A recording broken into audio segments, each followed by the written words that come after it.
एक बार की बात है। एक गांव में एक लड़का रहता था। वो लड़का पढ़ाई में बहुत होशियार था, लेकिन उसकी पढ़ाई नहीं हो पाती थी क्योंकि वो लड़का अपना घर भी चलाया करता था। वो रोज अपने खेत में जाता, दिन भर वहां काम करता और शाम को घर वापस आकर वो थोड़ी बहुत पढ़ाई कर लिया करता था। अब जब वो लड़का 12वीं क्लास में गया तो सभी गांव वालों को ये लग रहा था कि हमारे गांव से यही लड़का 12वीं में फर्स्ट आएगा, क्योंकि गांव वालों को भी पता था कि वो लड़का पढ़ाई में बहुत होशियार है। तो 12वीं का एग्जाम आया, लड़के ने एग्जाम दिया और जब 12वीं का रिजल्ट आया तो लड़का किसी कारण से एक सब्जेक्ट में फेल हो गया। जब गांव वालों को ये बात पता चली तो सारे गांव वाले उस लड़के को ताने देने लगे और उसका मजाक उड़ाने लगे।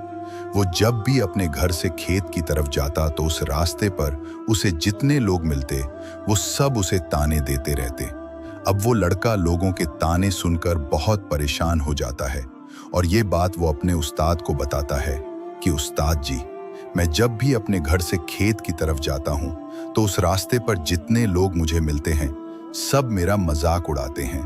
तो उसके उस्ताद ने उसे कहा कि तू ना एक काम कर, एक बड़ा सा लोटा ले और उस लोटे को पूरा ऊपर तक दूध से भर दे, और जब तू उस रास्ते से गुजरे तो तू उस लोटे से दूध का एक बूंद भी नीचे गिरने मत देना। लड़के ने एक दिन वैसा ही किया। वो जब उस रास्ते से दूध का लोटा लेकर निकला तो उसका फोकस उस लोटे पर इतना था कि उसे लोगों की आवाज ही सुनाई नहीं दी। वो इतने ध्यान से उस लोटे को लेकर चल रहा था कि उस लोटे से दूध का एक भी कतरा नीचे न गिरे। इसकी वजह से उसे लोगों के तानों की आवाज सुनाई ही नहीं दी।